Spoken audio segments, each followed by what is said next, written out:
Matthew Henry's commentary on the entire Bible. Exodus 28. Orders being given for the fitting up of the place of worship. In this and the following chapter care is taken about the priests that were to minister in this holy place, as the menial servants of the God of Israel. He hired servants, as a token of his purpose to reside among them. In this chapter 1. He pitches upon the persons who should be his servants, verse 1. 2. He appoints their livery, their work was holy, and so must their garments be, and unanswerable to the glory of the house which was now to be erected, verses 2 to 5. 1. He appoints the garments of his head servant, the high priest, which were very rich. 1. An ephod and girdle, verses 6 to 14. 2. A breastplate of judgment, verses 15 to 29, in which must be put the Urim and Thummim, verse 30. 3. The robe of the ephod, verses 31 to 35. 4. The mitre, verses 36 to 39. 2. The garments of the inferior priests, verses 40 to 43. And these also were shadows of good things to come. The priest's attire, 1491 BC. 1. And take thou unto thee Aaron thy brother, and his sons with him, from among the children of Israel, that he may minister unto me in the priest's office, even Aaron, Nadab and Abihu, Eleazar and Ithamar, Aaron's sons. 2. And thou shalt make holy garments for Aaron thy brother for glory and for beauty. 3. And thou shalt speak unto all that are wise-hearted, whom I have filled with the spirit of wisdom, that they may make Aaron's garments to consecrate him, that he may minister unto me in the priest's office. For in these are the garments which they shall make, a breastplate, and an ephod, and a robe, and a broidered coat, a mitre, and a girdle, and they shall make holy garments for Aaron thy brother, and his sons, that he may minister unto me in the priest's office. 5. And they shall take gold, and blue, and purple, and scarlet, and fine linen. We have here 1. The priests nominated, Aaron and his sons, verse 1. Hitherto every master of a family was priest to his own family, and offered, as he saw cause, upon altars of earth, but now that the families of Israel began to be incorporated into a nation, and a tabernacle of the congregation was to be erected, as a visible center of their unity, it was requisite there should be a public priesthood instituted. Moses, who had hitherto officiated, and is therefore reckoned among the priests of the Lord, Psalm 99 verse 6, had enough to do as their prophet to consult the oracle for them, and as their prince to judge among them, nor was he desirous to engross all the honors to himself, or to entail that of the priesthood, which alone was hereditary, upon his own family, but was very well pleased to see his brother Aaron invested in this office, and his sons after him, while, how great soever he was, his sons after him would be but common Levites. It is an instance of the humility of that great man, and an evidence of his sincere regard for the glory of God, that he had so little regard to the preferment of his own family. Aaron, who had humbly served as a prophet to his younger brother Moses, and did not decline the office, chapter 7 verse 1, is now advanced to be a priest, a high priest to God, for he will exalt those that abase themselves. Nor could any man have taken this honor to himself, but he that was called of God to it, Hebrews 5 verse 4.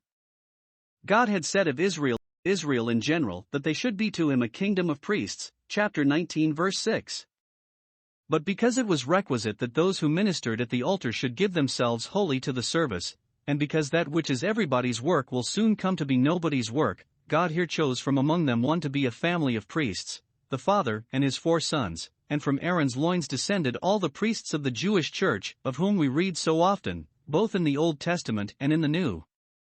A blessed thing it is when real holiness goes, as the ceremonial holiness did, by succession in a family.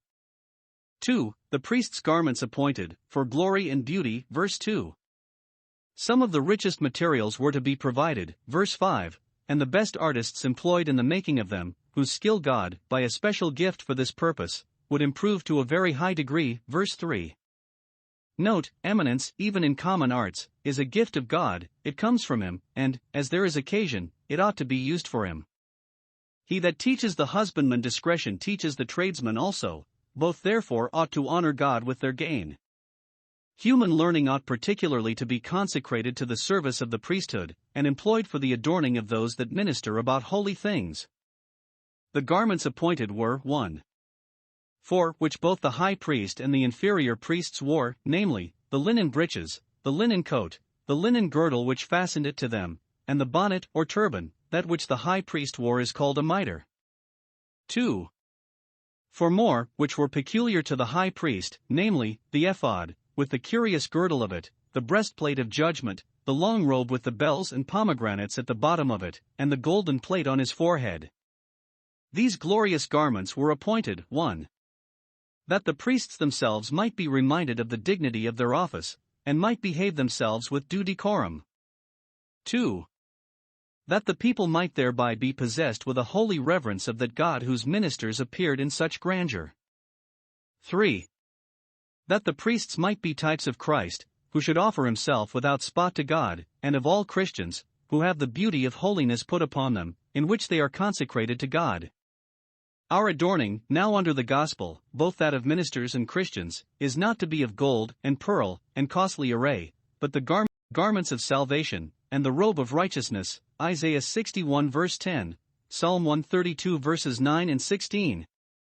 As the filthy garments wherewith Joshua the high priest was clothed signified the iniquity which cleaved to his priesthood, from which care was taken that it should be purged, Zechariah 3 verses 3 and 4, so those holy garments signified the perfect purity that there is in the priesthood of Christ. He is holy, harmless, and undefiled. 6. And they shall make the ephod of gold, of blue, and of purple, of scarlet, and fine twined linen, with cunning work. 7. It shall have the 2 shoulder pieces thereof joined at the 2 edges thereof, and so it shall be joined together. 8. And the curious girdle of the ephod, which is upon it, shall be of the same, according to the work thereof, even of gold, of blue, and purple, and scarlet, and fine twined linen. 9. And thou shalt take 2 onyx stones, and grave on them the names of the children of Israel, 6 of their names on one stone, and the other 6 names of the rest on the other stone, according to their birth. 11. With the work of an engraver in stone, like the engravings of a signet, shalt thou engrave the 2 stones with the names of the children of Israel, thou shalt make them to be set in ouches of gold. 12. And thou shalt put the 2 stones upon the shoulders of the ephod for stones of memorial unto the children of Israel, and Aaron shall bear their names before the Lord upon his 2 shoulders for a memorial. 13. And thou shalt make ouches of gold, 14. And 2 chains of pure gold at the ends. Of wreathen work shalt thou make them, and fasten the wreathen chains to the ouches. Directions are here given concerning the ephod, which was the outmost garment of the high priest. Linen ephods were worn by the inferior priests, 1 Samuel 22 verse 18. Samuel wore one when he was a child, 1 Samuel 2 verse 18, and David when he danced before the ark, 2 Samuel 6 verse 14. But this which the high priest only wore was called a golden ephod, because there was a great deal of gold woven into it. It was a short coat without sleeves, buttoned closely to him, with a curious girdle of the same stuff, verses 6 to 8. The shoulder pieces were buttoned together with 2 precious stones set in gold, one on each shoulder, on which were engraven the names of the children of Israel, verse 9 to 12. In allusion to this, 1. Christ our high priest appeared to John girt about the breast with a golden girdle, such as was the curious girdle of the ephod, Revelation 1 verse 13. Righteousness is the girdle of his loins, Isaiah 11 verse 6, and should be of ours, Ephesians 6 verse 14. He is girt with strength for the work of our salvation, and is ready for it. 2. The government is said to be upon his shoulders, Isaiah 9 verse 6, as Aaron had the names of all Israel upon his shoulders in precious stone. He presents to himself and to his Father a glorious church, Ephesians 5 verse 27. He has power to support them, interest to recommend them, and it is in him that they are remembered with honor and favor. He bears them before the Lord for a memorial, verse 12, in token of his appearing before God as the representative of all Israel, and an advocate for them. Aaron's attire, 1491 BC. 15. And thou shalt make the breastplate of judgment with cunning work, after the work of the ephod thou shalt make it, of gold, of blue, and of purple, and of scarlet, and of fine twined linen, shalt thou make it. 16. Foursquare it shall be being doubled, a span shall be the length thereof, and a span shall be the breadth thereof. 17. And thou shalt set in it settings of stones, even 4 rows of stones. The first row shall be a sardius, a topaz, and a carbuncle. This shall be the first row. 18 and the second row shall be an emerald, a sapphire, and a diamond. 19 and the third row a ligure, an agate, and an amethyst. 20 and the fourth row a beryl, and an onyx, and a jasper, they shall be set in gold in their enclosings. 21 and the stones shall be with the names of the children of Israel, 12, according to their names, like the engravings of a signet, every one with his name shall they be according to the 12 tribes. 22 And thou shalt make upon the breastplate chains at the ends of wreathen work of pure gold. 23 And thou shalt make upon the breastplate 2 rings of gold, and shalt put the 2 rings on the 2 ends of the breastplate. 24 And thou shalt put the 2 wreathen chains of gold in the 2 rings which are on the ends of the breastplate. 25 And the other 2 ends of the 2 wreathen chains thou shalt fasten in the 2 ouches, and put them on the shoulder pieces of the ephod before it. 26 And thou shalt make 2 rings of gold, and thou shalt put them upon the 2 ends of the breastplate in the border thereof, which is in the side of the ephod inward. 27 And 2 other rings of gold thou shalt make, and shalt put them on the 2 sides of the ephod underneath, toward the forepart thereof, over against the other coupling thereof, above the curious girdle of the ephod. 28 And they shall bind the breastplate by the rings thereof unto the rings of the ephod with a lace of blue, that it may be above the curious girdle of the ephod, and that the breastplate be not loosed from the ephod. 29 And Aaron shall bear the names of the children of Israel in the breastplate of judgment upon his heart, when he goeth in unto the holy place, for a memorial before the Lord continually. 30 And thou shalt put in the breastplate of judgment the Urim and the Thummim, and they shall be upon Aaron's heart, when he goeth in before the Lord, and Aaron shall bear the judgment of the children of Israel upon his heart before the Lord continually. The most considerable of the ornaments of the high priest was this breastplate, a rich piece of cloth, curiously wrought with gold and purple, etc., 2 spans long and a span broad, so that, being doubled, it was a span square. Verse 16. This was fastened to the ephod with wreathen chains of gold, verses 13, 14 and 22, etc., both at top and bottom, so that the breastplate might not be loosed from the ephod. Verse 28. The ephod was the garment of service, the breastplate of judgment was an emblem of honor, these 2 must by no means be separated. If any man will minister unto the Lord, and do his will, he shall know his doctrine. In this breastplate, 1. The tribes of Israel were recommended to God's favor in 12 precious stones, verses 17 to 21 and 29. Some question whether Levi had a precious stone with his name or no. If not, Ephraim and Manasseh were reckoned distinct, as Jacob had said they should be, and the high priest himself, being head of the tribe of Levi, sufficiently represented that tribe. If there was a stone for Levi, as is intimated by this, that they were engraven according to their birth, verse 10, Ephraim and Manasseh were one in Joseph. Aaron was to bear their names for a memorial before the Lord continually, being ordained for men, to represent them in things pertaining to God, herein typifying our great high priest, who always appears in the presence of God for us. 1. Though the people were forbidden to come near, and obliged to keep their distance, yet by the high priest, who had their names on his breastplate, they entered into the holiest. So believers, even while they are here on this earth, not only enter into the holiest, but by faith are made to sit with Christ in heavenly places, Ephesians 2 verse 6. 2. The name of each tribe was engraven in a precious stone, to signify how precious, in God's sight, believers are, and how honorable, Isaiah 43 verse 4. They shall be his in the day he makes up his jewels, Malachi 3 verse 17. How small and poor soever the tribe was, it was a precious stone in the breastplate of the high priest. Thus are all the saints dear to Christ, and his delight is in them as the excellent ones of the earth, however men may esteem them as earthen pitchers, Lamentations 4 verse 2. 3. The high priest had the names of the tribes both on his shoulders and on his breast, intimating both the power and the love with which our Lord Jesus intercedes for those that are his. He not only bears them up upon his heart, as the expression here is, verse 29, carries them in his bosom, Isaiah 40 verse 11, with the most tender affection. How near should Christ's name be to our hearts, since he is pleased to lay our names so near his? And what a comfort it is to us, in all our addresses to God, that the great high priest of our profession has the names of all his Israel upon his breast before the Lord for a memorial, presenting them to God as the people of his choice, who were to be made accepted in the beloved. Let not any good Christians fear that God has forgotten them, nor question his being mindful of them upon all occasions, when they are not only engraven upon the palms of his hands, Isaiah 49 verse 16, but engraven upon the heart of the great intercessor. See Canticles 8:6. 2. The Urim and Thummim, by which the will of God was made known in doubtful cases, were put in this breastplate, which is therefore called the breastplate of judgment, verse 30. Urim and Thummim signify light and integrity. Many conjectures there are among the learned what they were.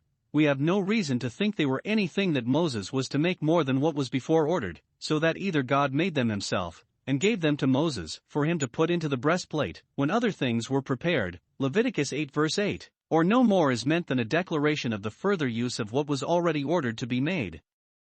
I think the words may be read thus, and thou shalt give, or add, or deliver, to the breastplate of judgment, the illuminations and perfections, and they shall be upon the heart of Aaron, that is, he shall be endued with a power of knowing and making known the mind of God in all difficult doubtful cases, relating either to the civil or ecclesiastical state of the nation. Their government was a theocracy, God was their king, the high priest was, under God, their ruler, the Urim and Thummim were his cabinet council. Probably Moses wrote upon the breastplate, or wove into it, these words, Urim and Thummim, to signify that the high priest, having on him this breastplate, and asking counsel of God in any emergency relating to the public, should be directed to take those measures, and give that advice, which God would own. If he was standing before the ark, but without the veil, probably he received instructions from off the mercy seat, as Moses did, chapter 25 verse 22, thus, it should seem, Phinehas did, Judges 20 verses 27 and 28. If he was at a distance from the ark, as Abiathar was when he inquired of the Lord for David, 1 Samuel 23 verse 6, etc., then the answer was given either by a voice from heaven or rather by an impulse upon the mind of the high priest, which last is perhaps intimated in that expression, he shall bear the judgment of the children of Israel upon his heart. This oracle was of great use to Israel.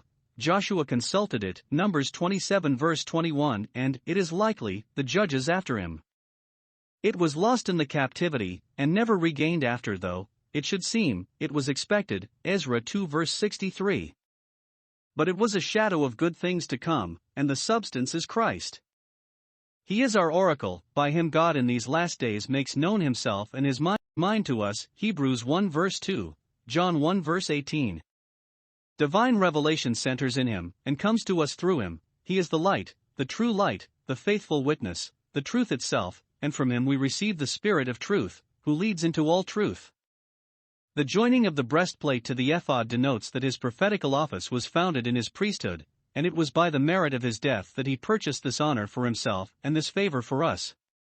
It was the Lamb that had been slain that was worthy to take the book and to open the seals, Revelation 5 verse 9. 31 And thou shalt make the robe of the ephod olive blue. 32 And there shall be an hole in the top of it, in the midst thereof. It shall have a binding of woven work round about the whole of it, as it were the hole of an habergeon, that it be not rent. 33 And beneath upon the hem of it thou shalt make pomegranates of blue, and of purple, and of scarlet, round about the hem thereof, and bells of gold between them round about. 34 A golden bell, and a pomegranate, a golden bell, and a pomegranate, upon the hem of the robe round about. 35 And it shall be upon Aaron to minister, and his sound shall be heard when he goeth in unto the holy place before the Lord, and when he cometh out, that he die not. 36 And thou shalt make a plate of pure gold and grave upon it, like the engravings of a signet, holiness to the Lord. 37 And thou shalt put it on a blue lace, that it may be upon the mitre, upon the forefront of the mitre it shall be. 38 And it shall be upon Aaron's forehead, that Aaron may bear the iniquity of the holy things, which the children of Israel shall hallow in all their holy gifts, and it shall be always upon his forehead, that they may be accepted before the Lord.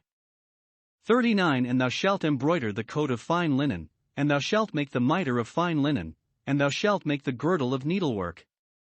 Here is 1. Direction given concerning the robe of the ephod, verses 31 to 35. This was next under the ephod, and reached down to the knees, was without sleeves, and was put on over their head, having holes on the sides to put the arms through, or, as Maimonides describes it, was not sewed together on the sides at all. The hole on the top, through which the head was put, was carefully bound about, that it might not tear in the putting on. In religious worship, care must be taken to prevent everything that may distract the minds of the worshippers, or render the service despicable. Round the skirts of the robe were hung golden bells, and the representations of pomegranates made of yarn of divers colors. The pomegranates added to the beauty of the robe, and the sound of the bells gave notice to the people in the outer court when he went into the holy place to burn incense, that they might then apply themselves to their devotions at the same time, Luke 1 verse 10, in token of their concurrence with him in his offering, and their hopes of the assent of their prayers to God in virtue of the incense he offered.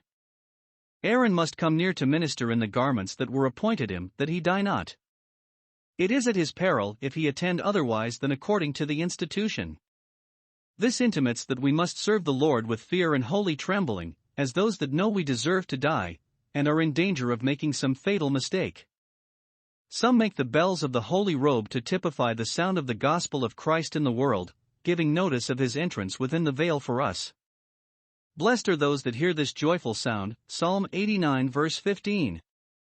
The adding of the pomegranates, which are a fragrant fruit, denotes the sweet savor of the gospel, as well as the joyful sound of it, for it is a savor of life unto life. The church is called an orchard of pomegranates. 2. Concerning the golden plate fixed upon Aaron's forehead, on which must be engraven, Holiness to the Lord, verses 36 and 37, or the holiness of Jehovah. Aaron must hereby be reminded that God is holy, and that his priests must be holy. Holiness becomes his house and household. The high priest must be sequestered from all pollution, and consecrated to God and to his service and honor, and so must all his ministrations be. All that attend in God's house must have holiness to the Lord engraven upon their foreheads, that is, they must be holy, devoted to the Lord, and designing his glory in all they do. This must appear in their forehead, in an open profession of their relation to God, as those that are not ashamed to own it, and in a conversation in the world answerable to it. It must likewise be engraven like the engravings of a signet, so deep, so durable, not painted to be washed off, but sincere and lasting. Such must our holiness to the Lord be. Aaron must have this upon his forehead, that he may bear the iniquity of the holy things, verse 38, and that they may be accepted before the Lord. Herein he was a type of Christ, the great mediator between God and man, through whom it is that we have to do with God. 1. Through him what is amiss in our services is pardoned. The divine law is strict, in many things we come short of our duty, so that we cannot but be conscious to ourselves of much iniquity cleaving even to our holy things. When we would do good, evil is present, even this would be our ruin if God should enter into judgment with us. But Christ, our high priest, bears this iniquity, bears it for us so as to bear it from us, and through him it is forgiven to us and not laid to our charge. 2. Through him what is good is accepted. Our persons, our performances, are pleasing to God upon the account of Christ's intercession, and not otherwise, 1 Peter 2 verse 5. His being holiness to the Lord recommends all those to the divine favor that are interested in his righteousness, and clothed with his Spirit, and therefore he has said it was for our sakes that he sanctified himself, John 17 verse 19. Having such a high priest, we come boldly to the throne of grace, Hebrews 4 verses 14 to 16. 3. The rest of the garments are but named, verse 39, because there was nothing extraordinary in them. The embroidered coat of fine linen was the innermost of the priestly garments. It reached to the feet, and the sleeves to the wrists, and was bound to the body with a girdle or sash of needlework. The mitre or diadem was of linen, such as kings anciently wore in the East, typifying the kingly office of Christ. He is a priest upon a throne, Zechariah 6 verse 13, a priest with a crown. These two God has joined, and we must not think to separate them. The priest's attire, 1491 BC. 40 And for Aaron's sons thou shalt make coats, and thou shalt make for them girdles, and bonnets shalt thou make for them, for glory and for beauty. 41 And thou shalt put them upon Aaron thy brother, and his sons with him, and shalt anoint them, and consecrate them, and sanctify them, that they may minister unto me in the priest's office. 42 And thou shalt make them linen breeches to cover their nakedness, from the loins even unto the thighs they shall reach. 43 And they shall be upon Aaron, and upon his sons, when they come in unto the tabernacle of the congregation, or when they come near unto the altar to minister in the holy place, that they bear not iniquity and die, it shall be a statute forever unto him, and his seed after him. We have here 1. Particular orders about the vestments of the inferior priests. They were to have coats and girdles and bonnets of the same materials with those of the high priest, but there was a difference in shape between their bonnets and his mitre. Theirs, as his, were to be for glory and beauty, verse 40, that they might look great in their ministration, yet all this glory was nothing compared with the glory of grace, this beauty nothing to the beauty of holiness, of which these holy garments were typical. They are particularly ordered, in their ministration, to wear linen breeches, verse 42.